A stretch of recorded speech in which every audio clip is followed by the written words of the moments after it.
गिरीश भाई वेलकम आपको, welcome welcome. Andhra की हमारे छोटे सा गांव में आप आकर अभी साइंस के माध्यम से कहा मधुबन और कहा आंध्रा में एक छोटा सा शहर है ये। यहाँ आकर आपका प्रेरणादायक हमको सुना रहे हैं, इसलिए आपको वेलकम वेलकम। और साथ में बाई जी भी है, परमेश भाई को भी मैं वेलकम कर रही हूँ। वेलकम बाई जी, आपको भी वेलकम। ओम शांति बाई जी। ओम शांति।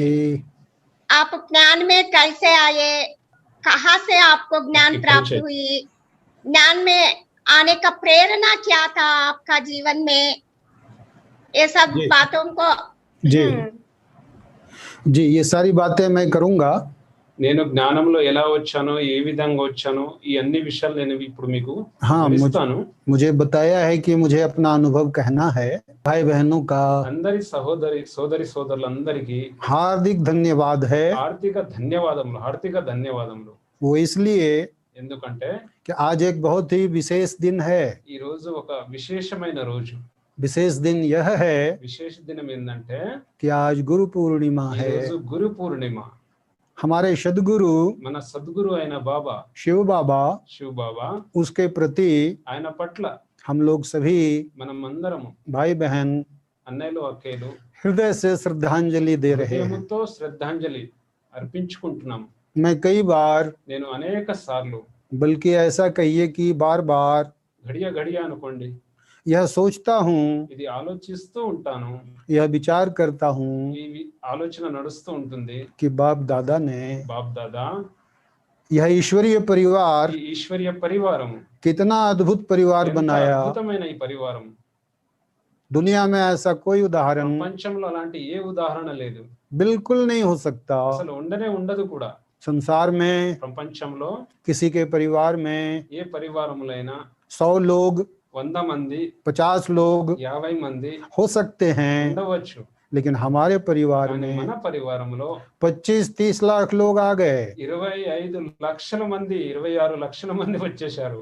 और ये कितना आश्चर्य और खुशी की बात है అద్భుతమైన సంతోషకరమైన ఈ कि విషయం। आप संसार में कहीं भी जाओ, ప్రపంచంలో ఎక్కడికైనా వెళ్ళండి, अमेरिका जाओ, अफ्रीका వెళ్ళండి, ఆఫ్రికా వెళ్ళండి, यूरोप जाओ, యూరోప్ దేశాల్లో వెళ్ళండి, भारत के कोने कोने में जाओ, దేశంలో మూలకు వెళ్ళండి, किसी आश्रम पे जाओ, ఏ ఆశ్రమానికైనా వెళ్ళండి। हम सभी भाई बहनों के संस्कार, మన అన్నయ్యల అక్కలందరి యొక్క సంస్కారం, हमारा आचरण, మన ఆచరణ, हमारी दिनचर्या, మన దినచర్య, हमारा खाना पीना, మన తినే పదార్థాలు, हमारी सोच, మన ఆలోచన, हमारी व्यवस्था మనది వ్యవస్థ बिल्कुल एक जैसी है। అన్ని ఒక విధంగానే ఉన్నాయి। బ్రాహ్మణ కల్చర్, यही है इस अद्भुत परिवार की ఇదే ఈ विशेषता। అద్భుతమైన పరివారం యొక్క విశేషత।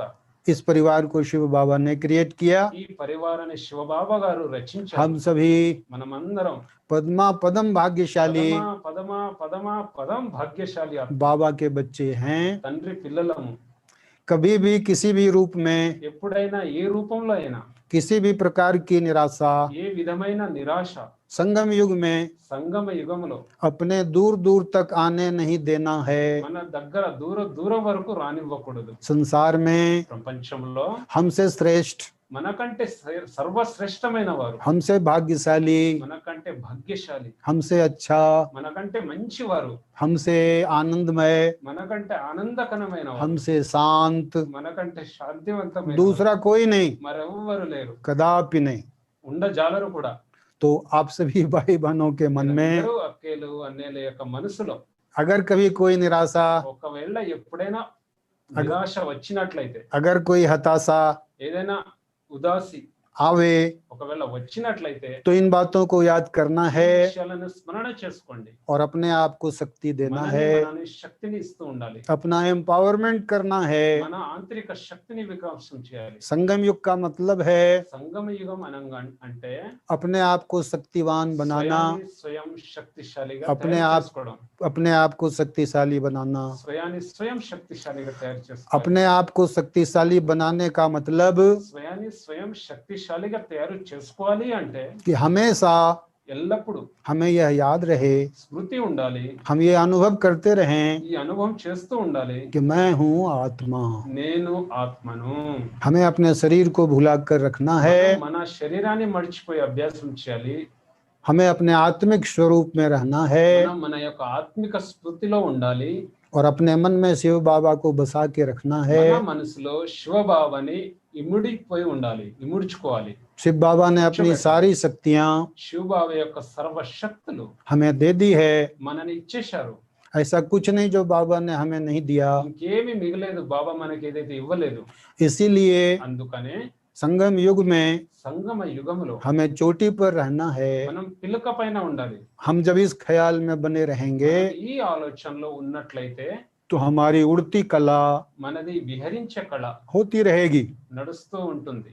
किसी भी प्रकार की ఏ విధమైన चुनौती को, ఎదుర్కోవాల్సి వస్తే चैलेंज को ఛాలెంజ్ ని अपने नजदीक भी आने नहीं देना మన है సాన్నిధ్యానికి రానివ్వకూడదు, और आगे की तरफ ముందుకు వైపు बढ़ते जाना है। సాగుతూ ఉండాలి। तो ये छोटा सा एक संदेश दिया ఇది आपको, ఒక చిన్న సందేశం మీ అందరికీ ఇవ్వడం జరిగింది। और మరియు और इसके साथ साथ अब ఇప్పుడు దానితో పాటు ఇప్పుడు मैं वो सारी बातें बताऊंगा నేను అన్ని విషయాలను వివరిస్తాను। जो दीदी आप पूछ रही थी। అక్కయ్య గారు మమ్మల్ని అడుగుతూ ఉంటే వారు ఇప్పుడు అడుగుతున్నారు కదా, ఆ విషయాలు మీకు వివరిస్తాను। अब उसको आप सुनेंगी, ఇప్పుడు మీరందరూ వింటారు, भाई बहन सुनेंगे అక్కయ్యలు అన్నయ్యలు కూడా వింటారు। और उसका आनंद लेंगे। దాని యొక్క ఆనందాన్ని మీరు ఆనందిస్తూ ఆస్వాదిస్తూ ఉండండి। इस जन्म में ఈ मैं జన్మలో నేను पूरा होगा तब, इस जन्म में मैंने कोई भक्ति नहीं की। ఈ జన్మలో నేను ఏ భక్తి చేయలేదు। बचपन में బాల్యకాలంలోనే कभी मुझे भगवान परमात्मा की याद नहीं आई। ఎప్పుడు భగవంతుడు పరమాత్మ యొక్క స్మృతి రాలేదు। मैं बिल्कुल भी धार्मिक व्यक्ति नहीं था। నేను ధార్మికంగాను లేను। स्कूल में जब पढ़ता था స్కూల్లో ఎప్పుడైతే చదువుకుంటూ ఉండేవాళ్ళమో तो मुझे मंदिर मस्जिद से कोई मतलब नहीं था। మందిరు మసీదు గురించి నాకు ఎటువంటి సంబంధం లేదు। मगर एक चीज बहुत अच्छी थी కానీ ఒక విషయం చాలా మంచిగా అనిపించింది। कि मैं जहाँ रहता था నేను ఎక్కడైతే ఉండేవాడినో मेरे घर के सामने, నా ఎదురుగా, నా ఇంటి ఎదురుగా मेरे घर के ठीक सामने एक बड़ा सा सत्यनारायण का मंदिर था, लक्ष्मी नारायण। సత్యనారాయణ యొక్క మందిరం ఉండేది మా ఇంటి ఎదురుగా। तो मंदिर था, उससे मेरा मतलब नहीं था। మందిరం ఉండేది కానీ దానితో నాకు ఎటువంటి సంబంధము లేదు। लेकिन मंदिर के जो पुजारी थे మందిరం యొక్క ఏదైతే పూజారి ఉండేవారో उन्होंने मेरे पिताजी से कहा వారు మా తండ్రి వారికి చెప్పారు, कि गिरीश को शाम को आरती में भेजिए। గిరీష్ కి సాయంత్రం ఆరతిలో పంపించండి। वो ఆరతి मेरे साथ आरती करेगा నాతో హారతి చేస్తారు, और घंटी बजाएगा मंदिर में। గంట మోగిస్తుంటారు మందిరంలో। मेरे पिताजी ने कहा మా నాన్నగారు చెప్పారు, कि शाम को तुम्हें वहां जाना है। సాయంత్రం మీరు అక్కడికి వెళ్ళాలి మందిరానికి। पिताजी के ऑर्डर पर తండ్రి అజ్ఞానసారముగా मैं शाम को मंदिर जाने लगा। నేను సాయంత్రం మందిరికి వెళ్ళడం ప్రారంభించాను। उन्होंने मुझे पीतल की एक घंटी जिसमें लकड़ी का हैंडल, వారు నాకు ఒక రాగి పాత్రలో ఒక కర్ర యొక్క గంటని ఇచ్చారు, वह बजाना सिखला दिया। మోగించడం నేర్పించారు, గంట ఎలా మోగించారు। मैं 10-11 साल का था, 12 साल का। అప్పుడు నా యొక్క వయసు 11-12 ఉండవచ్చు। मैंने घंटी बजाना सीख लिया। నేను గంట మోగించడం నేర్చుకున్నాను। मंदिर के अंदर गर्भगृह में గర్భగృహంలో, మందిరం లోపల గర్భగృహంలో पंडित जी आरती करते थे పండితులు వారు ఆరతి చేస్తుండేవారు। और गर्भगृह के बाहर मैं घंटी बजाता था గర్భగృహం ముందు నేను గంటను మోగిస్తుండేవాడిని। और भगत लोग सामने खड़े बैठे रहते थे। అనేక భక్తులు ఎదురుగా కూర్చొని ఉన్నారు। और आरती के बाद पंडित जी హారతి తర్వాత పండితులు వారు मुझे बहुत सारा प्रसाद देते थे। నాకు అనేక ప్రసాదం ఇచ్చేవారు। और इसी प्रसाद के लोभ में ఈ ప్రసాదం యొక్క లోభంతో मैं हर दिन वहां जाने लगा। నేను ప్రతిరోజు అక్కడికి వెళ్ళడం జరిగింది। लेकिन मंदिर के प्रति, మందిరం పట్ల, भगवान के प्रति భగవంతుని పట్ల मेरे मन में कोई श्रद्धा वगैरह నా नहीं थी। మనసులో ఎటువంటి శ్రద్ధ కూడా ఉత్పన్నం కాలేదు। मेरी सारी श्रद्धा प्रसाद के लिए थी నా మొత్తం శ్రద్ధ మొత్తం ప్రసాదం పైన ఉంది। और इसीलिए मैं जाता रहा। అందుకని నేను వెళ్ళేది। और मैट्रिक पास करने तक ऐसा क्रम चला। మెట్రిక్ పూర్తయిన తర్వాత ఈ విధంగానే నడుస్తూ ఉంది। और मैट्रिक करने के बाद मैं दूसरे शहर चला गया 12 करने के लिए, इंटरमीडिएट साइंस పదో ISC। తరగతి 10 అయిన తర్వాత మళ్ళీ కాలేజ్ 12వ తరగతికి అలా నేను వేరే టౌన్ కి వెళ్ళడం జరిగింది। यह क्रम वहीं रुक गया। ఇది ఏదైతే క్రమంగా నడుస్తుందో అది అక్కడికి ఆగిపోయింది। मगर एक फर्क आया। కానీ ఒక తేడా వచ్చింది. वो फर्क ये था ఆ తేడా ఏంటంటే कि मैं अपने पूज्य पिताजी की जेल से बाहर निकल गया। నేను నా పూజ్య పితాజీ యొక్క బంధం నుంచి బయటికి వచ్చాను. जेल बोलिए, జైలు అంటున్నారు అన్నయ్య, బంధన్.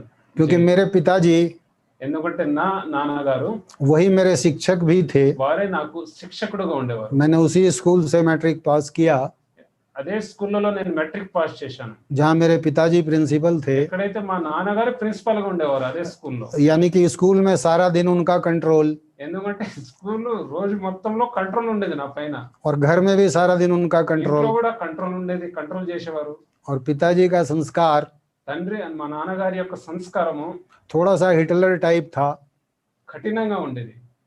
Hitler Hitler. तो मैं उनके कठोर अनुशासन से నేను అతని యొక్క కఠోర అనుశాసనలో जब दूसरे शहर में गया ఎప్పుడైతే వేరే పట్టణానికి వెళ్ళాను तो मुझे ऐसा लगा जैसे कि एक चिड़िया को నాకు అలా అనిపించింది, విహరించే పక్షిలాగా उड़ने के लिए पूरा खुला आकाश मिल गया। విహరించడానికి మొత్తం ఆకాశం అంతా లభించినట్లు. और वहां जाने के बाद అక్కడికి వెళ్ళిన తర్వాత पढ़ाई के साथ साथ చదువుతో పాటుగా मैं दूसरी क्रियाकलाप में నేను వేరే పనులలో కూడా बहुत बुरी तरह से लग गया। వేరే పనిలో మునిగిపోయాను. मैं आपको यह बताना चाह रहा हूं నేను మీకు ఈ విధంగా అర్థం చేసుకోవాలనుకుంటున్నాను, అర్థం తెలియచేస్తున్నాను. कि कॉलेज वगैरह में जाने के बाद కాలేజీలో వెళ్ళిన తర్వాత बहुत सारे विद्यार्थियों में చాలా మంది విద్యార్థులలో जो गिरावट आती है ఏదైతే పతనం అవుతుందో वो सारी बुराइयां అవన్నీ అవగుణాలు वो मेरे अंदर भी आ गई, నాలో వచ్చేసాయి, आने लग गई, రావడం ప్రారంభమైంది. लेकिन मैं उस पर कंट्रोल नहीं कर पाया। నేను దానిపైన కంట్రోల్ చేయలేకపోయాను. मेरा पतन होता रहा। నా జీవితం యొక్క పతనం అవుతూ ఉంది. बहुत सारे व्यसन जीवन में आ गए। అనేక వ్యసనాలు జీవితంలో రావడం మొదలయ్యాయి. स्मोकिंग, స్మోకింగ్, సిగరెట్ తాగడం, आवारागर्दी అవరాగర్ది, గొడవలు చేయడం, और भी बुराइयां ఇంకా మొదలైనటువంటి అవగుణాలు वो जीवन में आ गई। అవి రావడం మొదలైంది. 2 साल बीता, इंटरमीडिएट एग्जाम दिया, 2 సంవత్సరాలు అయింది, ఇంటర్మీడియట్ యొక్క పరీక్షలను ఇవ్వడం జరిగింది. पास कर गया। పాస్ అయిపోయాం, ఉత్తీర్ణులు అయిపోయాము. मैं मेडिकल में जाना चाहता था, నేను మెడికల్లో వెళ్ళదలుచుకున్నాను. लेकिन चूंकि पढ़ाई नहीं हुई थी చదువు ఇక్కడే ఉండిపోయింది. तो पूरे बिहार भर का कंपटीशन होता था। బీహార్ మొత్తం అంతా కాంపిటీషన్ నడుస్తూ ఉండేది. मेरा नहीं हुआ, నాది కాలే ఆ కాంపిటీషన్. मैं फेल कर गया। నేను ఫెయిల్ అయిపోయాను. पिताजी नाराज हुए, మా నాన్నగారు కోపంగా ఉన్నారు. उन्होंने कहा कि तुम्हारा तो हुआ नहीं, అలిగిపోయారు, మీరు అయితే కాంపిటీషన్ లో రాలేదు, अब तुमको एक चांस और दूंगा। మీకు ఒక అవకాశాన్ని ఇస్తున్నాను. मेडिकल में तुम्हारा नहीं होगा, మెడికల్లో నీది జరగదు, तुम मैथमेटिक्स इंटरमीडिएट का परीक्षा दो మ్యాథమెటిక్స్ యొక్క పరీక్షను ఇవ్వండి, और अगले साल इंजीनियरिंग करो। వచ్చే సంవత్సరం ఇంజనీరింగ్ చేయి. मैंने वैसा ही किया, నేను ఆ విధంగానే చేశాను. और चूंकि पिताजी ने कह दिया था ये अंतिम चांस है, నాన్నగారు చెప్పారు కదా ఇది లాస్ట్ అవకాశం అని, इसीलिए मैं डरा हुआ था। నేను భయపడి ఉన్నాను. मैंने अपने पूरे जीवन में నేను నా మొత్తం జీవితంలో उसी समय 2, 4, 6 महीना ఆ 6 మాసాలు अच्छी पढ़ाई की, మంచి చదివాను, కష్టపడి अच्छा मेहनत किया, చాలా కష్టపడ్డాను. और इंजीनियरिंग कंपटीशन में मेरा अच्छा रैंक आया। ఇంజనీరింగ్ యొక్క కాంపిటీషన్ లో మంచి ర్యాంక్ వచ్చింది. और मैं सिंदरी फर्टिलाइजर फैक्ट्री, सिंदरी शहर, సింద్రి అనే పట్టణంలో ఫెర్టిలైజర్ రసాయనిక ఫ్యాక్టరీలలో वहाँ मेरा इंजीनियरिंग कॉलेज था, అక్కడ నా ఇంజనీరింగ్ కాలేజ్ ఉండేది. Bihar institute technology, Bihar institute టెక్నాలజికల్లో. उसमें मैकेनिकल इंजीनियरिंग में मुझे एडमिशन मिला। అందులో మెకానిక్ ఇంజనీరింగ్ గా నాకు అడ్మిషన్ దొరికింది. मुझे खुशी हुई, నాకు చాలా సంతోషం అనిపించింది, अच्छा लगा। చాలా మంచిగా అనిపించింది. अच्छा ये लगा कि एक स्थान पे आ गया हूँ। ఎందుకు మంచిగా అనిపించింది అంటే ఒక స్థానంలో వచ్చేసాను, ఒక స్థితిలో. अब 4 साल पढ़ाई करके ఇప్పుడు 4 సంవత్సరాలు చదివి मैं पदाधिकारी बनूंगा, నేను పదాధికారిగా అవుతాను. इसकी प्रसन्नता थी। దానికి ప్రసన్నత ఉండేది. मगर కానీ जैसा कि आपको पहले बताया, మీకు ముందు వివరించాను కదా, अब तो मैं प्रोफेशनल कॉलेज में आ गया, నేను ప్రొఫెషనల్ కాలేజీలో వచ్చేసాను, बड़े कॉलेज में आ పెద్ద गया। కాలేజీలో వచ్చాను. यहाँ मेरे साथी मेरे हिसाब से ही मिल गए, నా తోటి వారు నా అనుసారంగా దొరికారు. वो सभी मेरे से भी गुरु थे। వారు నాకంటే గురువుగా ఉండేవారు. यानी कि मेरे पतन की जो प्रक्रिया थी నా పతనం యొక్క ప్రక్రియ ఏదైతే ఉందో वो इंटरमीडिएट कॉलेज की तुलना में ఇంటర్మీడియట్ కాలేజీ యొక్క తేడాతో और बढ़ने लगी, ఇంకా పెరిగింది, बढ़ती गई పెరుగుతూనే ఉంది. దానికంటే ఇంకా ఎక్కువ పెరిగింది ఇంటర్మీడియట్ కాలేజ్ కంటే. मैं लाख कोशिश करके నేను भी లక్ష ప్రయత్నాలు చేసిన अपने आप को నన్ను స్వయాన్ని స్వయం बुराइयों से बाहर निकाल नहीं पाया। బలహీనత నుంచి బయటికి రాలేకపోయాను. अब इस स्थान पर ఆ స్థానంలో कॉलेज में కాలేజీలో मैं ड्रिंक भी करने लगा। నేను త్రాగడం కూడా మొదలు పెట్టాను. पहले स्मोकिंग थी, ముందేమో స్మోకింగ్ ఉండేది, अब उसमें ड्रिंकिंग भी आ गई డ్రింకింగ్ కూడా వచ్చేసింది, और बुराइयां आ गई, తాగడం వచ్చేసింది, पढ़ाई लिखाई से नाता टूटने लगा। చదువు నుండి ఏదైతే ఉందో అది తెగిపోయింది. अब परिणाम ये हुआ పరిణామం ఏమో వచ్చిందంటే कि मुझे रात को नींद नहीं आती थी। రాత్రికి నాకు నిద్ర వచ్చేది కాదు.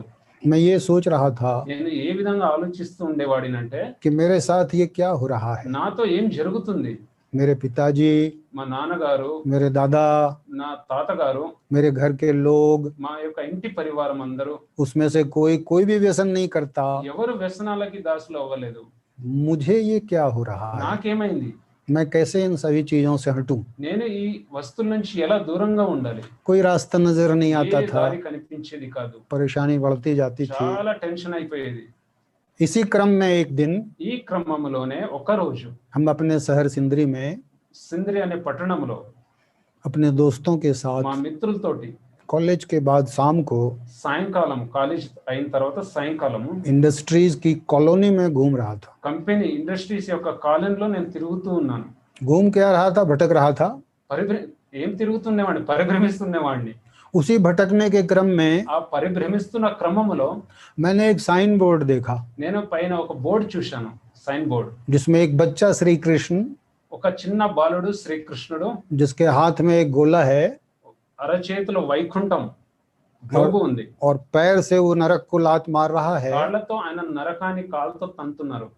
उस फोटो में लिखा है, ఆ ఫోటోలో వ్రాసి ఉందన్నమాట, निकट भविष्य में होने वाले महाविनाश నికట భవిష్యత్తులో జరుగుతున్న మహా వినాశనం के बाद దాని తర్వాత श्री कृष्ण आ रहे हैं। శ్రీకృష్ణుడు రాబోతున్నాడు.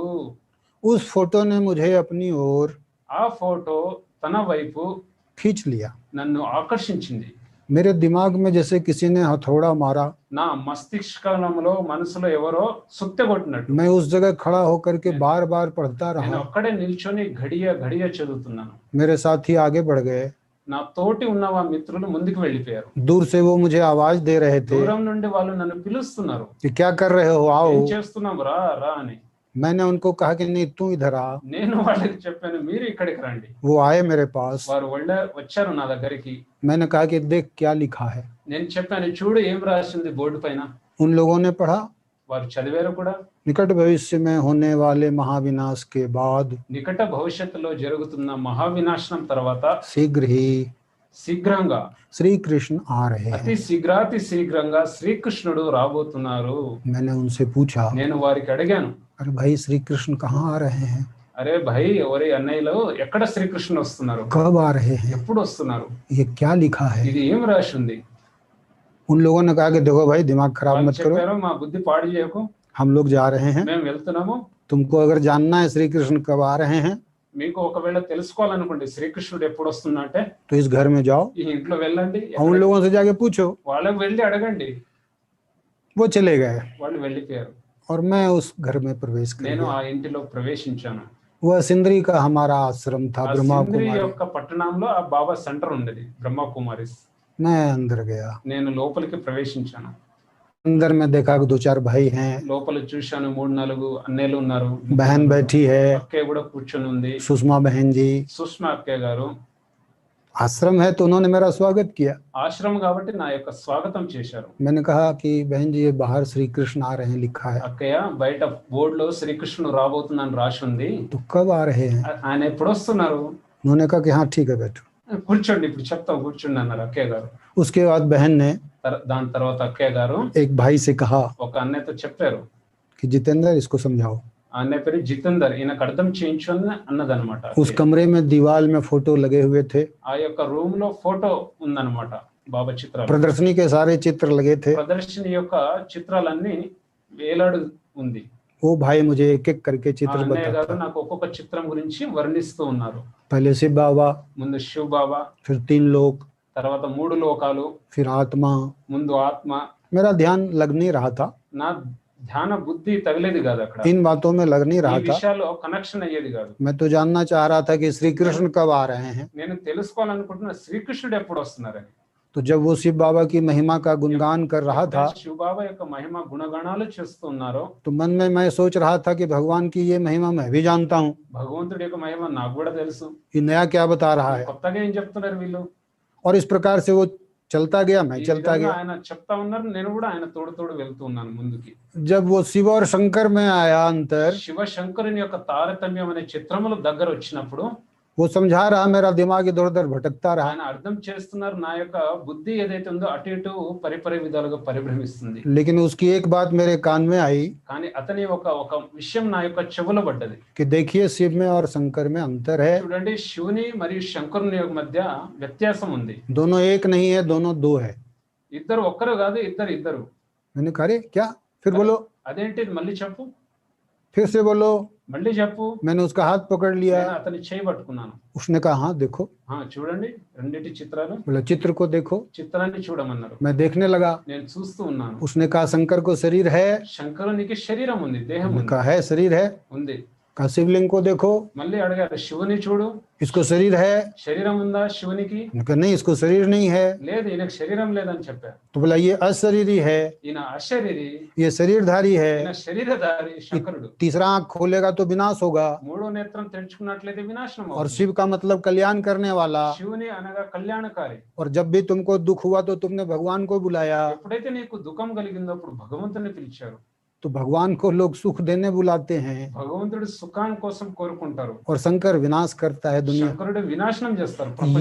ये जो चित्र था ఈ చిత్రం ఏదైతే ఉందో, और यह जो ज्ञान था, ఈ ఏదైతే జ్ఞానం ఉందో, इसी ने मेरे जीवन की रूपरेखा को ఈ बदल दिया। జ్ఞానమే నా జీవితం యొక్క రూపురేఖల్ని పరివర్తన చేసింది. मुझे ये लगा నాకు ఏమనిపించిందంటే, कि अरे भाई मुझे आज तक ये पता नहीं, అరే భాయ్, ఇప్పటి వరకు నాకు తెలియదు ఈ విషయాలు, इसको ये पता है।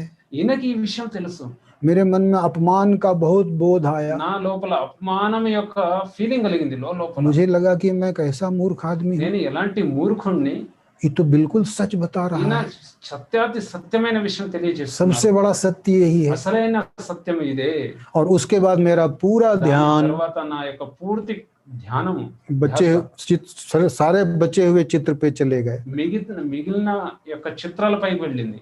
करीब करीब 1-1.5 घंटा 2 घंटा उसने समझाया चित्रों पे, ఎక్కువలో ఎక్కువ గంటన్నర వరకు మాకు అర్థం చేయించారు. क्योंकि मैं हर चीज की बहुत गहराई में जा रहा था। ప్రతి విషయం యొక్క లోతులో వెళ్ళేది నేను. और पूरा प्रदर्शनी देखने के बाद ప్రదర్శన చూసిన తర్వాత मैं शिव बाबा आ गया है, శివబాబా వచ్చేశారు.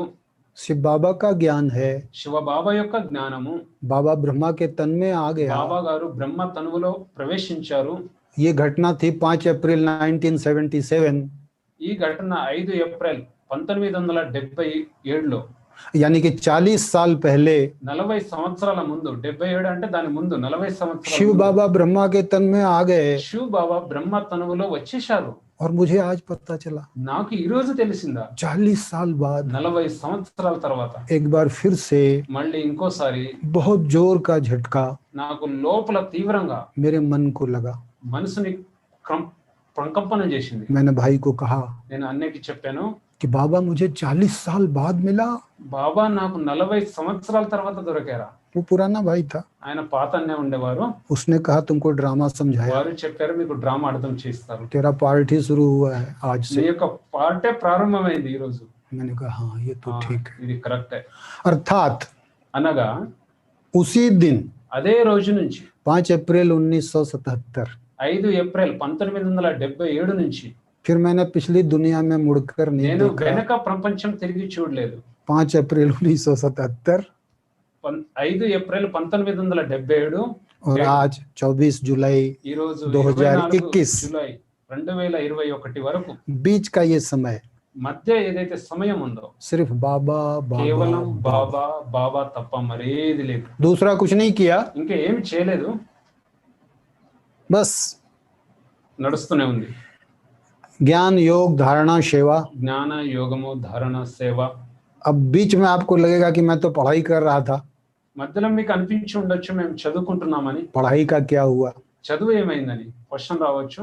और जो दुर्गुण और बुराइयां जीवन में थी उनका क्या हुआ? దుర్గుణాలు అవగుణాలు ఉంటాయి కదా, దానికి ఏమైంది, అదేమైంది మధ్యలో.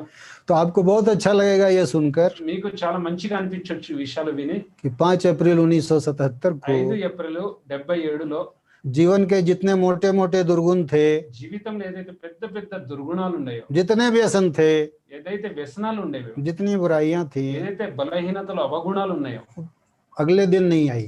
నెక్స్ట్ డే రాలేదు, सब समाप्त. అన్ని సమాప్తం అయిపోయింది అదే రోజు.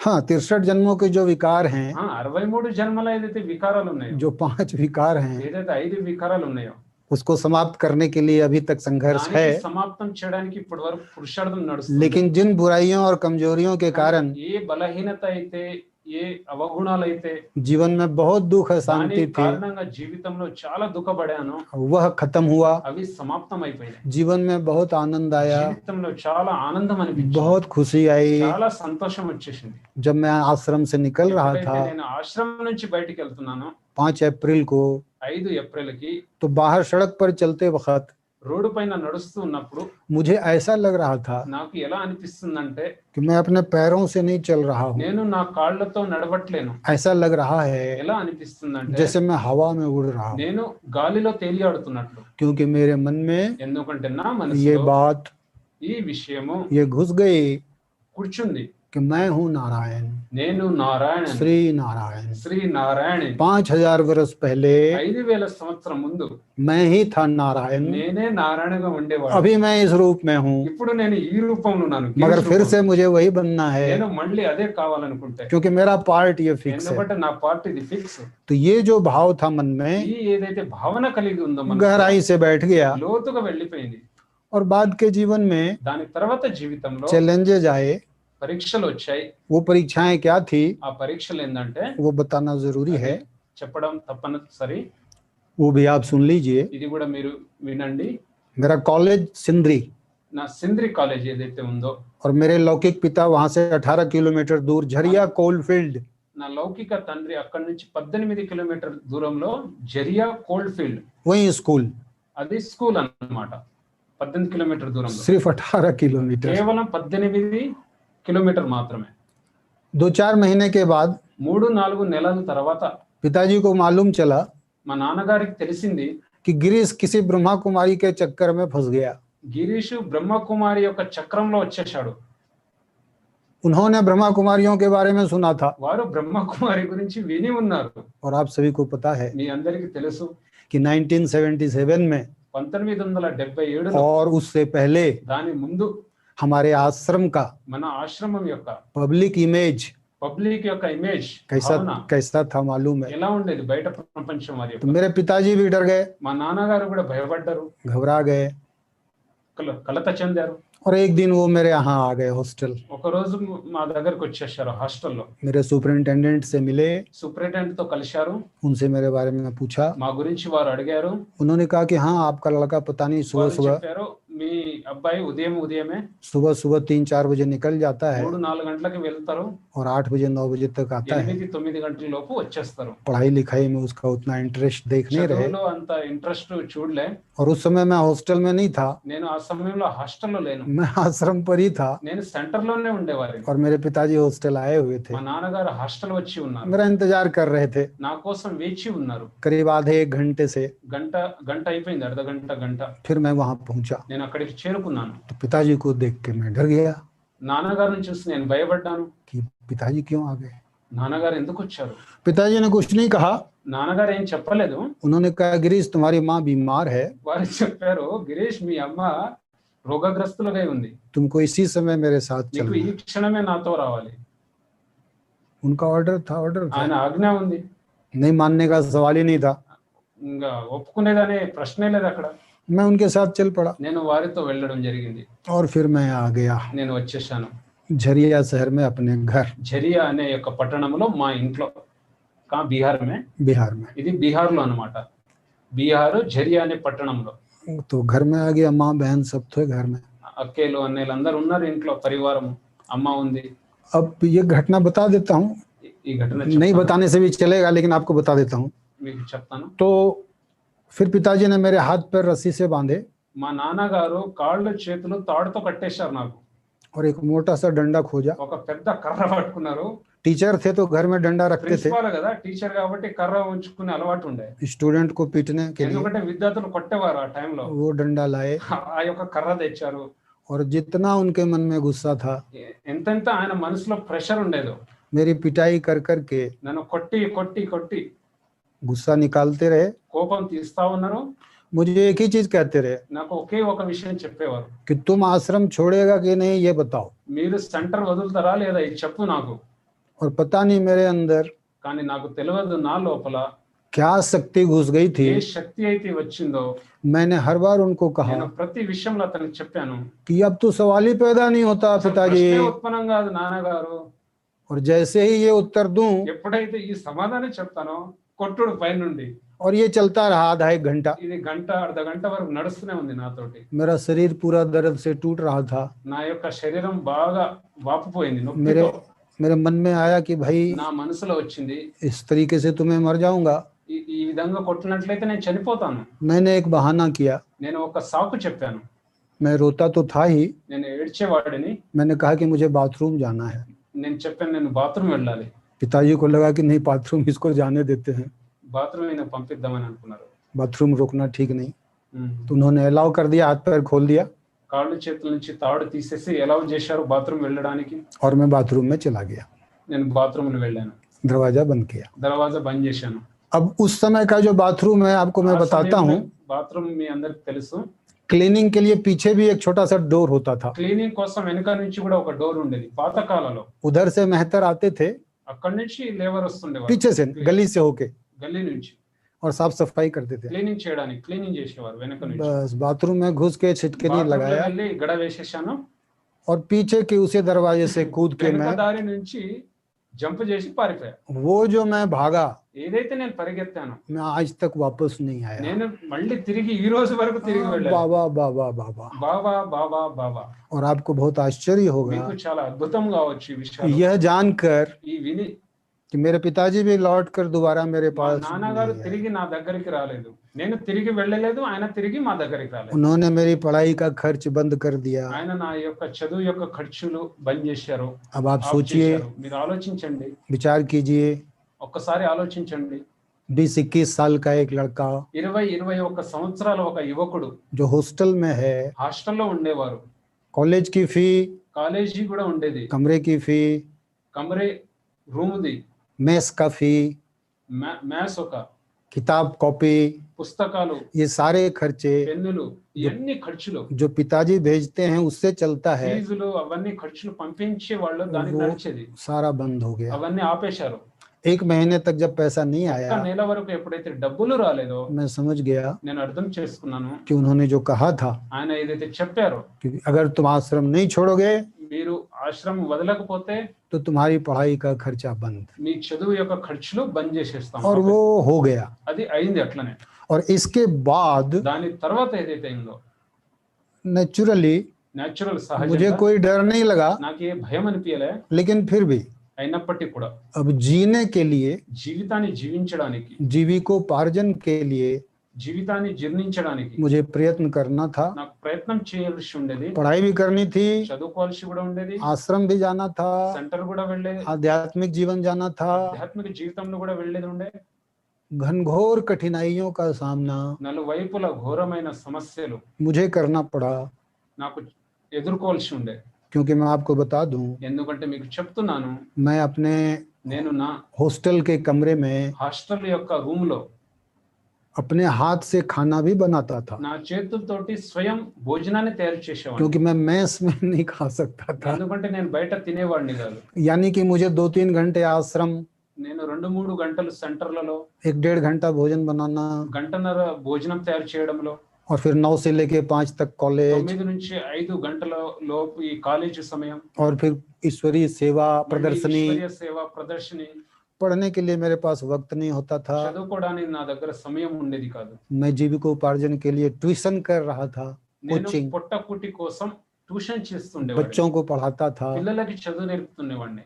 यानी कि ये सारी परेशानियां ఇవన్నీ పరిస్థితులు ఏదైతే ఉన్నాయో मेरे सामने आई నా ఎదురుగా వచ్చాయి. और मेरी पढ़ाई నా యొక్క చదువు प्रभावित होती रही। ప్రభావితమై ఉండేది. वो आर्थिक कष्ट के दिन थे। ఆర్థిక కష్టకాలం ఉండేది ఆ రోజుల్లో. किसी प्रकार ఏ విధమైన गिरते पड़ते అటు ఇటు ఎగుడు దిగుడులో मैं वहां से डिग्री लेके నేను అక్కడి నుంచి డిగ్రీ తీసుకొని अपना लगेज बांध के నా యొక్క మూటని సర్దుకొని रिक्शे पे बैठा రిక్షాలో కూర్చున్నాను.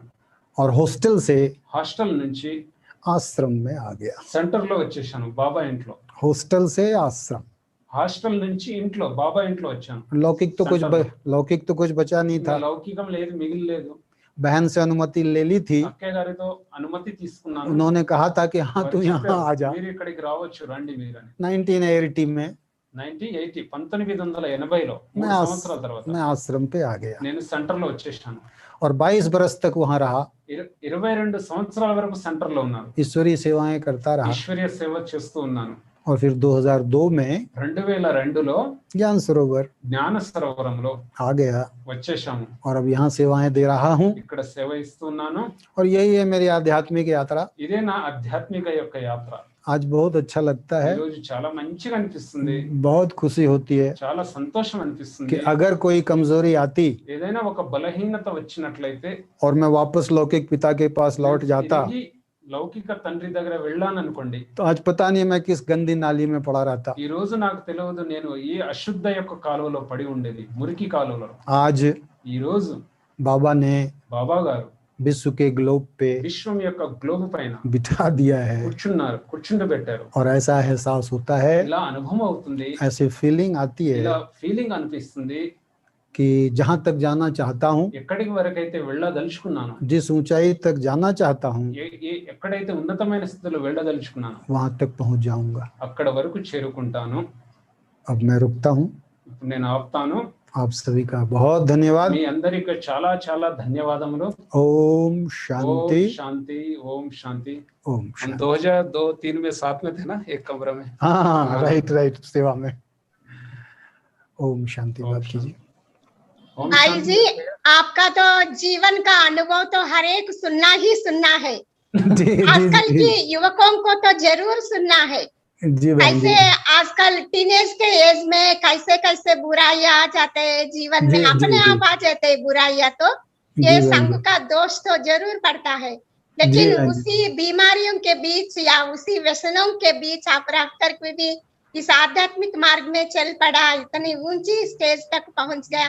ये तो हर एक जीवन में तो आपका जीवन तो प्रेरणादायक ही है। बिल्कुल अच्छा, बिल्कुल।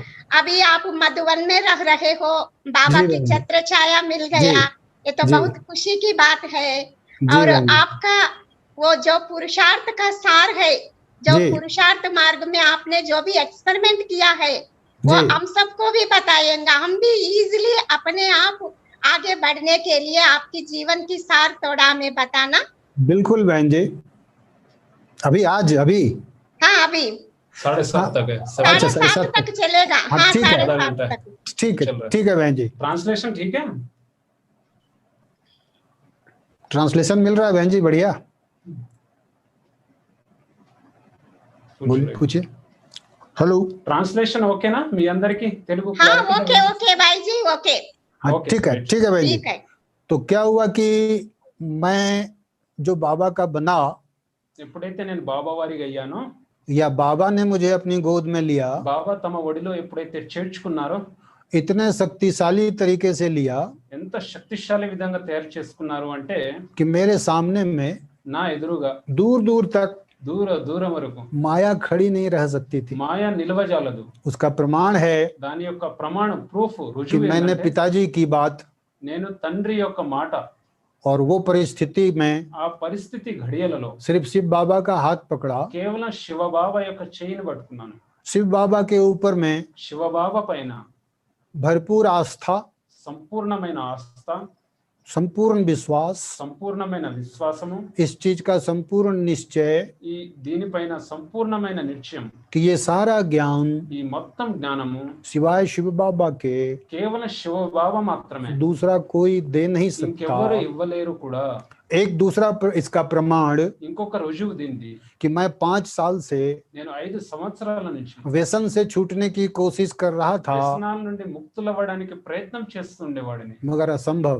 కానీ అసంభవంగా ఉండేది। लेकिन सिर्फ एक दिन में కానీ ఒకే రోజుల్లో 5 अप्रैल 5 ఏప్రిల్ 1977 1977లో 2 घंटे का ईश्वरीय ज्ञान 2 గంటల యొక్క ఈశ్వరీయ జ్ఞానము और हर व्यसन को ప్రతి వ్యసనాన్ని उसी दिन అదే రోజు आश्रम से निकलते ही ఆశ్రమం నుండి బయటికి వెళ్ళంగానే कैसे छूटा ఎలా నేను ముక్తులయ్యాను ये मुझे पता नहीं। ఇది నాకు తెలియదు। इसीलिए అందుకనే मैं ये कहता हूँ ఈ విషయాన్ని నేను వివరిస్తాను सभी को అందరికీ। कि मैंने व्यसन नहीं छोड़ा। నేను వ్యసనాన్ని వదలలేదు। शिव बाबा के वरदान से, శివబాబా యొక్క వరదానముతో, शिव बाबा की आशीर्वाद से శివబాబా యొక్క ఆశీర్వాదముతో मेरे सारे व्यसन నా అన్ని వ్యసనాలు जलकर భస్మమై भस्म हो गए, భస్మమైపోయింది, समाप्त ఖాళీ हो गए। భస్మమైపోయింది, బూడిదైపోయింది। तो मेरे साथ ये रहा నాతో ఏముండేదంటే कि मेरे मन में जो अटूट आस्था बनी నా थी, మనసులో ఏదైతే స్థిరమైన ఆస్థ భావన, उसने मुझे आगे बढ़ने में అది నన్ను ముందుకు తీసుకెళ్ళడానికి और शिव बाबा की शिक्षाओं को మరియు శివబాబా యొక్క శిక్షణపై నడవడానికి, जीवन में జీవితంలో धारण करने में ధారణ చేయడానికి बहुत मदद किया। చాలా చాలా సహాయం లభించింది। मुझे कोई कठिनाई नहीं నాకు हुई। ఎటువంటి కష్టం అనిపించలేదు। शिव बाबा की कही हुई हर बात శివబాబా చెప్పిన ప్రతి విషయం हृदय में హృదయంలో बहुत गहराई से చాలా లోతుగా बस जाती थी। ఇమిడిపోయేది। एकदम शुरू में మొదటి రోజుల్లో जब मैं बिल्कुल नया बाबा का बच्चा बना, కొత్తగా బాబా పిల్లవాడిగా ఉన్నప్పుడు मेरे मन में నా మనసులో यह बात बैठ गई ఈ విషయం కూర్చుంది कि अगर तुम्हारी दृष्टि भी क्रिमिनल हुई ఒకవేళ మీ దృష్టి అశుద్ధంగా ఉన్నట్లయితే तो इसका भी सूक्ष्म पाप దీని యొక్క సూక్ష్మ పాపము కూడా तुम्हारे सिर पर మీ శిరస్సు పైన आएगा। వచ్చేస్తుంది। पहले से ही మొదటి రోజు నుంచే 63 जन्मों का पाप, 63 జన్మల పాపాలు, अब और पाप नहीं बढ़ाना। ఇంకా పాపాన్ని పెంచుకోకూడదు।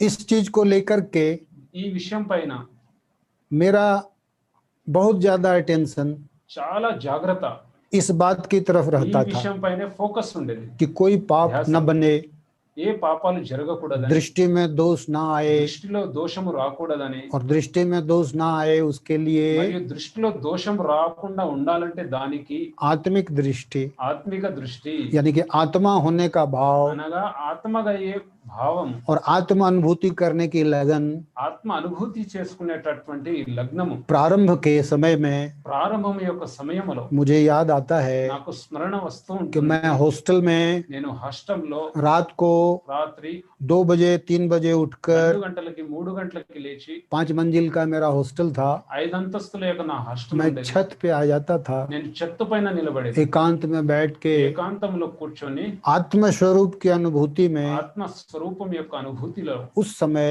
ఆ సమయంలో मैंने बहुत प्रयत्न किया, నేను చాలా పురుషార్థం చేశాను, बहुत प्रयत्न किया, చాలా పురుషార్థం हर చేశాను, रोज प्रयत्न किया, ప్రతిరోజు ప్రయత్నం చేశాను। और यह अनुभूति मेरी गहरी होती ఈ गई। అనుభూతి నాకు లోతుగా అవ్వడం జరిగింది। पहली बार जिस दिन मैंने మొదటి రోజు ఏదైతే నేను अपने आप को స్వయాన్ని స్వయం देह से अलग महसूस किया దేహానికి అతీతంగా అనుభవం చేసుకున్నాను, तो मुझे रास्ता मिल गया, నాకు దారి కనిపించింది, मुझे बहुत खुशी हुई। నాకు చాలా సంతోషం అనిపించింది। ज्ञान तो था ही జ్ఞానమైతే ఉంది, कि मैं आत्मा हूँ, నేను ఆత్మను, मगर अनुभूति के बाद, కానీ అనుభూతి తర్వాత अपने आप को रोज देखते रहने के बाद, స్వయాన్ని స్వయం రోజు చూడడంలో, पल भर में अपने को देह से अलग करने के बाद, క్షణంలో నేను దేహం నుండి అతీతంగా ఈ అభ్యాసం, मन में आनंद, మనసులో ఆనందం, खुशी, సంతోషము, प्रसन्नता, ప్రసన్నత, यह भाव बना रहा। ఈ భావన మిగిలి ఉంది। यह कभी नहीं भूलता था ఇది ఎప్పుడు నేను మర్చిపోయేవాడిని कि కాదు। मैं नारायण के समान, నేను నారాయణ సమానం, मैं बहुत ऊंचा पद प्राप्त నేను करने చాలా ఉన్నతమైన పదవిని ప్రాప్తించుకుంటాను, जा रहा हूँ।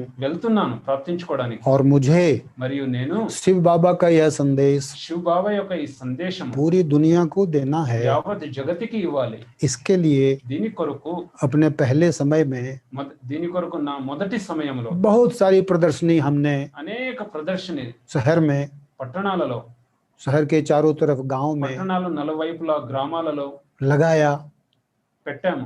अकेले लगाया, ఒక్కరే పెట్టాను. एक दो भाई के साथ जाके ఒకరిద్దరు लगाया। అన్నలతో ముగ్గురం అలా కలిసి అక్కడ పెట్టేవాళ్ళం ప్రదర్శన, చిత్ర ప్రదర్శన. और एक घटना मुझे याद आती है ఒక ఘటన, ఒక దృశ్యం నాకు గుర్తొస్తుంది. कि शहर तो मेरा वही था सिंदरी, నాకు అదే సిందరి పట్టణం ఉండేది. ఎందుకంటే పట్టణం అదే మాది. जिस शहर में मेरा कॉलेज था। ఏ పట్టణంలో అయితే మా కాలేజ్ ఉండేదో, तो एक दिन मैंने अपने कॉलेज के मेन गेट के बाहर प्रदर्शनी दीवार पे टांग ఒక दी, రోజు మా కాలేజ్ ముందు మెయిన్ గేట్ ముందే ప్రదర్శన పెట్టేశాను. सड़क के पास बाहर రోడ్డు దగ్గర 10 चित्र लगा दिया और एक చిత్రాలు పెట్టేశాను. दो भाई के साथ प्रदर्शनी ఒకరిద్దరు पहुंचा అన్నలతోటి ప్రదర్శని और समझा रहा था। అర్థం చేస్తున్నారు. लोग आते थे, समझते थे। వస్తూ ఉన్నారు, అర్థం చేసుకుంటూ ఉన్నారు. मेरे एक प्रोफेसर आए, మా ప్రొఫెసర్ గారు వచ్చారు. అందులో तो प्रोफेसर को देख कर के विद्यार्थी तो थोड़ा सा ये होता ही है, ప్రొఫెసర్ ని చూసి కొంచెం గాబరపడ్డాను. मुझे लगा अरे ये आ गए, అరే ఈయన వచ్చేసారా? वो मेरे पास आ गए, వారు మా దగ్గరకు వచ్చారు. बोले बताओ क्या है ये। ఏంటి చెప్పు అన్నారు. मैंने प्रोफेसर को पूरा నేను समझाया, ప్రొఫెసర్ గారికి మొత్తం వివరించాను చక్కగా. पूरा उन्होंने ध्यान से समझा, మొత్తం ధ్యాసగా ఆయన అర్థం చేసుకున్నారు. और जाने से पहले उन्होंने कहा, వెళ్ళే ముందు వారు చెప్పారు, मेरे पीठ को थपकी दिया నా యొక్క వెన్న ఇలా తట్టారు. और कहा गिरीश గిరీష్, तुम बहुत अच्छा काम कर रहा నువ్వు చాలా है, మంచి పని చేస్తున్నావు, आगे बढ़ते जाओ। ముందుకు సాగుతూ ఉండు. ये उनकी आशीर्वाद ఇది వాళ్ళ యొక్క ఆశీర్వాదము. मुझे आज तक नहीं भूलता है ఈ రోజు వరకు నేను మరవలేదు. कि उन्होंने, वो बहुत विद्वान प्रोफेसर వాళ్ళు थे, చాలా బుద్ధివంతులుగా ఉండేవారు, बहुत सीनियर। చాలా సీనియర్. उन्होंने जब मुझे ऐसा कहा, వారు నాకు ఈ उससे విధంగా అన్నప్పుడు मुझे बहुत बल मिला నాకు చాలా బలం లభించింది. और मुझे कुछ लगता ही नहीं है నాకు ఇప్పుడు ఏం అనిపించదు అట్లా. कि मुझे चलने में कोई कठिनाई हुई। నడవడంలో నాకు ఏమైనా శ్రమ అనిపిస్తుందని. अब तो मैं आश्रम पे आ गया था, నేను ఆశ్రమంలో వచ్చేసాను, సెంటర్ లో. अब हर प्रकार का आश्रम का जीवन हो गया, ప్రతి విధముగా ఆశ్రమంలో ఉండే జీవితం आश्रम को संभालने लगा, సెంటర్ ని సంపాలన చేయడంలో జరిగింది. अमृत बेले में बत्ती जलाना, सफाई करना, అమృత వేళ క్లీన్ చేయడం, అగరబత్తి వెలిగించడం, क्लास उलास में भाई बहने आएंगे प्रिपरेशन करना, ప్రిపరేషన్ తయారు చేయడం, కుర్చీలు వగైరా వేసుకొని. भोग वगैरह के दिन स्पेशल तैयारी। क्यों, बहन थी, అక్కే ఉండేది, मैं था నేను ఉండేవాడిని. और एक दो बहन, ఇద్దరు అక్కేలు ఉండేవారు. ज्यादा लोग थे नहीं, हम लोग 3-4 लोग होते थे ముగ్గురు నలుగురు మేము సెంటర్ లో और हम सभी को मिल करके ये काम करना होता మేమందరం था కలిసి పని చేసేవాళ్ళం. और मेरी खुशी का कोई ठिकाना నా नहीं था। సంతోషం యొక్క అంతే లేదు. तो मुझे ये पता ही नहीं चला నాకు అసలు ఈ విషయమే తెలియదు. कि इस जीवन में चलने में कोई कठिनाई होती है। ఈ జీవితంలో నడవడం ఏదైనా కష్టం అనిపిస్తుందా అని. खुशियां ही खुशियां थी, సంతోషమే సంతోషము, आनंद था। ఆనందం ఉండేది. क्लास में आने वाले भाई बहन క్లాస్ లో వచ్చేటటువంటి అన్నయ్యలు అక్కయ్యలు बहुत श्रद्धा से, प्यार से చాలా భావనతో, శ్రద్ధతో, ప్రేమతో देखते थे मुझे, చూస్తుండేవారు నన్ను. क्योंकि उन सभी को पता था ఎందుకు వాళ్ళందరికీ తెలుసు कि इसने बहुत संघर्ष किया है, వీళ్ళు చాలా సంఘర్షించారు. इसके पिता ने घर से निकाला, వీళ్ళ నాన్నగారు ఇంటి నుంచి బయటికి నెట్టేశారు. मगर फिर भी यह అందరికి తెలుసు అన్నయ్యలకి. ఆయన कड़ाई से चलता रहा నియమానుసారంగా నడిచారు. और आज यहाँ तक आ गया ఈ है। రోజు మీ ముందుకు వచ్చాను. तो उनकी दृष्टि में प्रेम मिलता था, వాళ్ళ దృష్టిలో ప్రేమ లభిస్తుండేది, श्रद्धा मिलती थी, శ్రద్ధ లభిస్తుండేది, आदर मिलता था। గౌరవం లభిస్తుండేది. ये सारी चीजें बहुत अच्छी लगती थी ఈ విషయాలన్నీ నాకు చాలా మంచిగా అనిపించాయి. और మరియు जीवन जैसे कि बिल्कुल सहज रीति से चलता चला जा జీవితం रहा చాలా था। సహజంగా నడుస్తూ వచ్చింది. कोई दिक्कत नहीं थी, कोई कठिनाई కష్టం नहीं थी, అనిపించలేదు. लेकिन కానీ वहां पर कई साल बीते, కొన్ని సంవత్సరాలు గడిచింది, आध्यात्मिक जीवन चलता रहा। ఆధ్యాత్మిక జీవితం నడుస్తుంది. हम लोगों ने एक बार वहाँ एक मेला भी ऑर्गेनाइज किया మేళా కూడా తయారు చేసాము అక్కడ 1987 में। 87 లో एक बड़ा सा मेला शहर में किया। 1987 లో పెద్ద మెగా ప్రోగ్రామ్ తయారు చేసాం. अब उसकी सारी प्लानिंग मुझे ही करनी पड़ती थी। ఆ ప్లానింగ్ మొత్తం నాకే చేయవలసి ఉండేది. एक सफल मेला किया, దాని ఒక సఫలపూర్వకంగా ఆ మేళను తయారు చేశాం. एक बार साइकिल रैली निकाली, ఒక సైకిల్ యాత్రను తయారు उसकी పెట్టాము. उसकी प्रेरणा भी मैंने दी क्लास को। ఎందుకంటే దాని ప్రేరణ కూడా నేనే వివరించాను క్లాస్ వాళ్ళకి. करीब 15 भाई बहनों को लेके 15 అన్నయ్యలను తీసుకొని सिंदरी से लेकर సింద్రి అనే పట్టణం నుంచి बलिया उत्तर प्रदेश का एक शहर బలియా है, అనేటువంటి ఉత్తరప్రదేశం, బలియా అనే పట్టణం ఉత్తరప్రదేశంలో వస్తుంది. करीब करीब 800 किलोमीटर, 800 కిలోమీటర్లు. ఆట్- బీహార్ నుంచి ఉత్తరప్రదేశ్ 800 जाना 800 आना, 800 వెళ్ళడం, 800 కిలోమీటర్లు 1600 किलोमीटर की साइकिल यात्रा 1600 కిలోమీటర్లు. అంటే ఇక్కడ నుంచి మన ఆంధ్ర వరకు అనుకోండి. 25 दिन में पूरा किया। 25 రోజుల్లో పూర్తి చేశాం. बीच में जितने शहर आए మధ్యలో ఏ అయితే పట్టణాలు, सब में संदेश दिया, रात ఆ को रुका, పట్టణాలందరిలో సందేశం ఇవ్వడం, నైట్ స్టే చేయడం, अगले दिन चला, దాని ముందు దాని తర్వాత వెళ్ళడం. एक दिन में हम लोग 70, 80, 90 किलोमीटर ఒక साइकिल, రోజుల్లో మేము 80-90 కిలోమీటర్ సైకిల్ యాత్ర చేసేవాళ్ళం. और फिर किसी शहर में धर्मशाला में మళ్ళీ ధర్మశాలలో ఒక పట్టణంలో ఉండి एक ग्रुप कार में चलता था ఒక గ్రూప్ కార్ లో ఉండేది, जो किचन संभालता था. భండారా చూసుకునేవాళ్ళు. सब आराम से चल रहा था. చాలా సులువుగా నడుస్తుండేది. वो साइकिल यात्रा यादगार रही ఆ సైకిల్ యాత్ర యొక్క స్మృతి చిహ్నంగా ఉండిపోయింది. और सेवाएं होती रही, సేవలు నడుస్తూ ఉంది. सब ठीक ठाक चलता रहा. ठीक ठाक. ज्ञान सरोवर का सुनाओ दादियों के साथ. उसके बाद मौका मिला దాని తర్వాత అవకాశం లభించింది ज्ञान सरोवर आने का. జ్ఞాన్ సరోవర్ 2002. तो जैसे कि अभी मैं आप लोगों से बातें कर रहा हूँ, ఎలాగైతే మీతో మేము మాట్లాడుతున్నామో, कुछ शेयर कर रहा हूँ, పంచుకుంటున్నాము ఆత్మిక సంభాషణ. सिंदरी में मैंने ऐसा कभी नहीं किया. సింద్రి అనే పట్టణంలో సెంటర్ నేను ఎప్పుడు అలా చేయలేదు. हमारी जो दीदी थी, మా అక్కయ్య గారు పేరు, उन्होंने हमेशा मेरे से यही शिकायत की. నామ్ క్యా? सुषमा बहन जी, సుష్మా అక్కయ్య గారు. अभी नहीं है, शरीर छोड़ दिया. ఇప్పుడు లేరు, శరీరం వదిలేశారు. उन्होंने వాళ్ళు ये ఒకటే ఫిర్యాదులు వినిపించుకునేవారు. उन्होंने हमेशा मेरे से यही शिकायत की నాకు ఇదే ఫిర్యాదుని వినిపించారు వారు, कि गिरीश तुमने कभी क्लास नहीं कराया. గిరీష్ మీరు ఎప్పుడు క్లాస్ చేయించలేదు అని. मैं कहता था मैं क्या कराऊं నేను क्लास. చెప్పేవాడిని నేనేం చేయలేను. यानी कि एक बार भी 22 बरस में 22 సంవత్సరాల వరకు ఎప్పుడు కూడా मैंने कोई क्लास व्लास, ఎప్పుడు నేను క్లాస్ చెప్పలేదు. प्रदर्शनी लगाते थे, ప్రదర్శన చెప్పేవాళ్ళము, लेकिन ब्राह्मण परिवार में కానీ బ్రాహ్మణ పరివారంలో मेरा कोई रोल. నా రోల్ లేదు.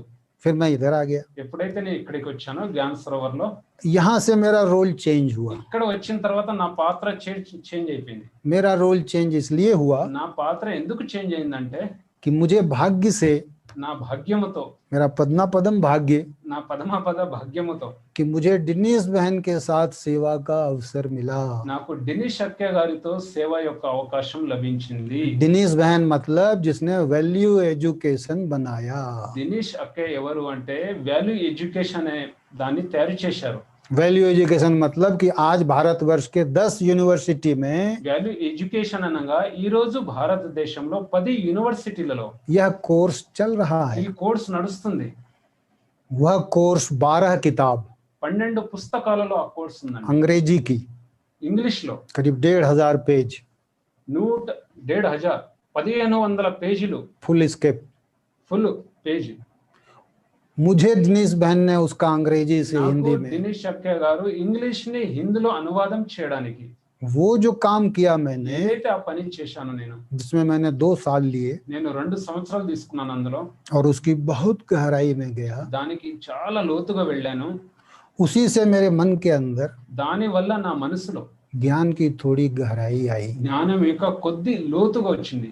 और दिनेश बहन से దినేష్ అక్కయ్య గారితో ट्रांसलेशन करने के समय అనువాదం చేసే టైంలో हर दिन ప్రతిరోజు वैल्यू एजुकेशन पर నైతిక విలువల పైన चर्चा होती थी. అనుసంధానం జరుగుతుండేది, ఆత్మిక సంభాషణ.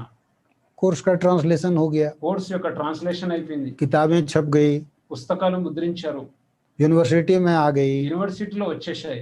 फिर मैं दिनेश बहन के साथ నేను దినేష్ అక్కయ్య గారితో अपने कई सेंटर पर మన యొక్క అనేక సెంటర్లలో हिंदुस्तान में హిందుస్థాన్ ఇండియాలలో इसी कोर्स को करने ఇదే కోర్సును చేయడానికి जाने लगा వెళ్ళడం ప్రారంభించాను. और मेरा अभ्यास बढ़ता నాకు गया. అభ్యాసం పెరిగిపోయింది. और वैल्यू एजुकेशन के लिए నైతిక విలువల పైన दिनेश बहन फिर विदेश वापस चली गई. దినేష్ బెన్ మళ్ళీ అమెరికా మెరితి, हाँ, అమెరికాలో ఉంటుందక్కే అక్కడికి వెళ్ళిపోయారు. इस कोर्स को लेके मैं भी कई सेंटर पे गया. ఈ కోర్సుని తీసుకొని అనేక సెంటర్లు వెళ్ళడం జరిగింది. एमएससी और पीजी डिप्लोमा जिन्होंने किया, ఎంబీసీ అనే కోర్స్ దీనిపైన ఉంటుంది. तो मैं वहां जाकर के उनको ये कोर्स बताता నేను रहा. అక్కడికి వెళ్ళి వాళ్ళకి కోర్సు వివరించడం జరిగింది. तो फैकल्टी के रूप में ఫ్యాకల్టీకి రూపంలో मैं जाता रहा నేను వెళ్తూ ఉన్నాను. और मेरा ये रोल शुरू हुआ. నా యొక్క ఈ పాత్ర ప్రారంభమైంది. भाई बहनों के साथ मिलके అన్యులతో కలిసి ज्ञान की चर्चा करना, జ్ఞానం యొక్క చర్చ कुछ చేసుకోవడం, बातें करना, కొన్ని విషయాలు మాట్లాడుకోవడం, पुरुषार्थ के ऊपर में बातें పురుషార్థం करना. పైన మాట్లాడడం. तो जो चीज 22 साल नहीं था, ఏదైతే 22 సంవత్సరాలు లేదో ये సెంటర్లో, ये भूमिका मेरी यहाँ शुरू ఈ हुई. భూమిక ఈ పాత్ర ఇక్కడి నుంచి నాది ప్రారంభమైంది. और आज ఈ రోజు करीब 44 ईयर हो गया. కనీసము 44 సంవత్సరాలు అయిపోయింది. तो मैंने जो महसूस किया నేను ఏదైతే అనుభవం చేశాను वह ये है ఏంటంటే कि सारे विस्तार को भूलकर, మొత్తం విస్తారాన్ని మరిచి, सारी लड़ाई को भूलकर, అన్ని కోట్లాటను మరిచి एक ही चीज हमें करना है ఒకటే ఒక వస్తు చేయాలి మనం, कि हमें अपने आप को देखते रहना है, మనని మనం చూస్తూ ఉండాలి सुबह से लेके रात तक, ఉదయం నుంచి రాత్రి వరకు कि मैं यही हूँ, నేను ఇదే, मैं प्रकाश हूँ, నేను ప్రకాశ స్వరూపాన్ని, ये सभी मेरे भाई बहन हैं, వీళ్ళందరూ నా సహోదరులు, सभी शिव बाबा की संतान అందరూ हैं, శివబాబ యొక్క పుత్రులు, सभी से मेरा प्यार है, అందరితో నాకు ప్రేమ కలిగి ఉంది, किसी से मेरी लड़ाई नहीं, ఎవరితో నాకు గొడవలు లేదు, और मुझे शिव बाबा की आशाओं पर खरा उतरना నేను है, శివబాబ ఆశల పైన దిగాలి, నిలబడాలి, मुझे उनकी सारी आशाओं को నేను पूरा వారి యొక్క करना है, సర్వ ఆశలను పూర్ణం చేయాలి, मुझसे कोई भूल न हो, నా ద్వారా ఏది తప్పు జరగకూడదు, मुझसे कोई गलती न हो, నాతో ఎటువంటి తప్పులు జరగకూడదు, मैं कभी किसी के साथ संघर्ष में ना आ जाऊं, నేను ఎవరితో పట్ల సంఘర్షణలో రాకూడదు, यानी कि अपने आप को అనగా స్వయాన్ని స్వయం बिल्कुल बचाते हुए, సురక్షితంగా అవుతూ, भले ही किसी ने कुछ किया, భలే ఎవరైనా ఏమైనా చేసినా నాతోటి అన్న करने दो, చేస్తూ ఉండండి, उसको सहन करते हुए దానిని సహిస్తూ अपने आप को స్వయాన్ని స్వయం एम्पावर करते जाना है। శక్తిశాలిగా తయారు చేస్తూ ఉండాలి। हर दिन बाबा ప్రతిరోజు బాబా मुरली के माध्यम से మురళి మాధ్యమము ద్వారా हमें क्या क्या करना है మనము ఏమేమి చేయాలి అనేది बताते रहते हैं, వివరిస్తూ ఉంటారు। लेकिन यहाँ पर क्या है, अभी కానీ ఇక్కడ ఏందంటే बड़ा कैंपस है, క్యాంపస్ ఏదైతే ఉందో జ్ఞాన సరోవరం, परमानेंट 200-300 लोग हैं, 300-400 మంది పర్మనెంట్ నివాసి, अलग अलग प्रकार की माया, వేరే వేరు రకాల మాయ ఉంటుంది, अलग अलग प्रकार के चैलेंज వేరే వేరు రకాల ఛాలెంజ్ आते हैं, వస్తూ ఉంటుంది। और मैं अपने ऑफिस में बैठकर నేను నా ఆఫీస్ లో కూర్చొని उन चैलेंज को कैसे समाप्त करूं, ఆ ఛాలెంజ్ వచ్చేటటువంటి పరీక్షలు నేను ఎలా ఎదుర్కోవాలి, సమాప్తం చేయాలి, उस पर बाबा की मदद से विचार करता हूं, బాబా యొక్క సహాయంతో నేను ఆలోచిస్తాను, उसको समाप्त करता हूं సమాప్తం చేస్తాను, और आगे बढ़ता हूं। ముందుకు వెళ్తూ ఉంటాను। मुझे लगता है कि पुरुषार्थ एक ही बचा है, ఇప్పుడు నాకు అనిపిస్తుంది పురుషార్థం ఒకటే మిగిలి ఉంది, कि अपने आप को सारा दिन में రోజు మొత్తంలో స్వయాన్ని స్వయం अधिक से अधिक समय तक ఎక్కువలో ఎక్కువ సమయం अपने स्वरूप में रह करके काम करो, మన స్వరూపంలో ఉండి పని చేయండి, स्वरूप से अलग नहीं हटो, స్వరూపం నుండి వేరు కాకండి। सारी मेहनत इसी में है, మొత్తం శ్రమ అంతా ఇందులోనే ఉంది, बाकी और कुछ बचा नहीं। ఇంకా మిగిలింది ఏమీ లేదు। अब यहाँ पर रहने के कारण ఇక్కడ ఉండడం వల్ల सभी दादियों के भाषण सुने, అందరి దాది యొక్క సంభాషణ విన్నాము, यहाँ कॉन्फ्रेंस हुए इतने, ఇక్కడ చాలా కాన్ఫరెన్స్ జరిగింది। प्रकाशमणि दादी, ప్రకాశ్మణి దాది, जानकी दादी, జానకి దాది, हृदय मोहिनी दादी, గుల్జార్ దాది, హృదయమోహిని దాది, गुलजार दादी, గారు, मनोहर दादी, रतन मोहिनी, మనోహరేంద్ర దాది గారు, రత్న सारी దాది दादियां గారు, आएंगी, అనేక దాది వస్తుంటారు ఇక్కడ, अलग अलग कॉन्फ्रेंस में बोलेंगी, వేరే వేరే కాన్ఫరెన్స్ లో చెప్తూ ఉంటారు, अध्यक्ष के रूप में बोलेगी। అధ్యక్ష రూపంలో చెప్తూ ఉంటారు। मैंने एक चीज मार्क किया నేను ఒక్క విషయాన్ని గ్రహించాను, कि सारी दादियां, సర్వ దాదిలు ఎవరైతే ఉన్నారో, चाहे वो डॉक्टर कॉन्फ्रेंस हो, అది డాక్టర్ కాన్ఫరెన్స్, इंजीनियर हो, ఇంజనీరింగ్ కాన్ఫరెన్స్, बिजनेसमैन हो, బిజినెస్ వాళ్ళు కావచ్చు, कोई भी हो, ఎవరైనా ఉండవచ్చు, सभी दादियों ने సర్వ దాదిలు एक ही चीज कहा ఒకే ఒక విషయం చెప్పారు पब्लिक को, పబ్లిక్ ప్రజలకి, अपने को पहचानते हो, స్వయాన్ని స్వయం తెలుసుకుంటున్నారా, जानते हो तुम कौन తెలుసా हो, మీరు ఎవరు అనేది, तुम हो आत्मा। మీరు ఉన్నది ఆత్మ। ये चीज मेरे मन में समा गई। ఈ విషయం ఏదైతే ఉందో నా మనసులో ఇమిడిపోయింది। इस आत्मा के अलावा ఈ ఆత్మ కంటే ఇంకా ఏమి और कहीं जाना नहीं, ఏమి వెళ్ళకూడదు, ఇంకేమి లేదు కూడా, इसी में टिक के रहना है ఇందులోనే స్థిరం అవ్వాలి, और अपनी इस अवस्था को मजबूत से మన मजबूत యొక్క స్థితిని దృఢంగా చేసుకుంటూ बनाना है। తయారు చేస్తూ ఉండాలి। ओम शांति। ఓం శాంతి, ఓం శాంతి, ఓం శాంతి। अच्छा हुआ। ओम शांति भाई जी, ओम शांति दीदी। बहुत प्रेरणादायक था। कैसे कहाँ से कहाँ लेकर आया बाबा ने, और जी जी कैसे बना दिया, इतना लोगों को आपको ने आइडियल ब्रह्म कुमार बना दिया सभी को। आपका सब बाबा जीवन से, बाबा बाबा साधना से ही ये सब कुछ भी संभव हो गया। जी आज दीदी देखो सब बाबा की अनेक कॉलेजों में वैल्यू एजुकेशन चल रहा है। जी। हमारा शहर में भी इसी सेंटर से भी 4 लोग किया है वैल्यू अच्छा एजुकेशन। अच्छा ऐसा यहाँ से कड़पा में हाँ, भी एक जी। हम भी फैकल्टीज को बुला करके एक कार्यक्रम करा रहे हैं वैल्यू एजुकेशन का। हर बहुत साल बढ़िया। यहाँ से भी 20-30 लोग वैल्यू एजुकेशन में जुड़ रहे हैं। बहुत ये सुंदर। सबका आपका भी कितना क्या बोलेंगे, योगदान जी। बोलेंगे या आपका सहयोग से बोलेंगे। आज हर साल वैल्यू एजुकेशन में कितने लोग जुड़ रहे हैं, कैसे उनका जीवन में भी वैल्यू भी लेकर आ रहे हैं। जी बहन जी। अच्छा, धन्यवाद। बहुत बहुत अच्छा लगा हम सबको थैंक आपका यू। जीवन के बारे में थैंक यू और बहन जी। प्रेरणादायक आपका अनुभवों की बातों सुनकर हमारा मन भी भर गया, दिल खुश हो गया। हम लोग भी सोच रहे हैं जो भी जी बहन जी। सभी कमजोरियां है वो सब भी निकाल करके आगे बढ़ने का सभी को जी जी जी लक्ष्य मिल बिल्कुल गया। बिल्कुल।